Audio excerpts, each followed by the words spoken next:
Hey, Don Pikula here, and it wasn't that long ago I did a video comparing cameras, the Insta360 Link and the Insta360 Link 2C. Now, a question came up in the chat about a very specific use, and it has to do with, well, could it track your hands if you were demonstrating something or showing something? And this specific example was about playing a harp. So the one thing that I haven't played much with being able to track hands, but one thing I wanted to point out here and actually demo was what I would do if I had to set up something where I did need to demonstrate something with my hands. Now, in my case, I'm going to use a book, but this would be the instrument that the question was asked about. So let me show you step by step what I would do here. You'll notice in my overarching setup, I have my primary camera here pointing on me, and I also have a camera here that's normally pointing down at the desk. This is a second camera. It's still an Instalink.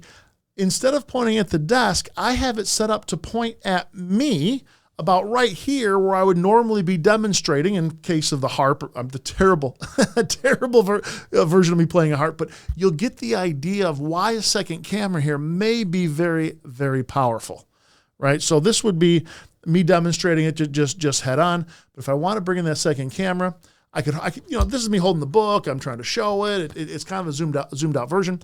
But as soon as I bring in that second camera, that focuses in now on the finger movements, and I could just, change it's a little oversaturating the color, but you get the idea here. I'm still teaching, but now you have the zoomed in version of my fingers on the instrument, on what you're demoing, even going through another book or even bringing in other stuff. All this would be is you're still here presenting, but they have the close-up version of where the finger placement needs to go, the exact moves, everything zoomed in. All I would do in this situation to really make this happen would be I would just tone the lighting down on this so it's not so oversaturated, because again, it'll be different. The same lighting that's going on me is a little different from the different camera angle here. So I can even do that now. Now I'm using free software. I'm using OBS, so all I'm going to do is just put a effect filter on it. And you'll see here when I do the color correction, I could easily just bring the brightness down a little bit.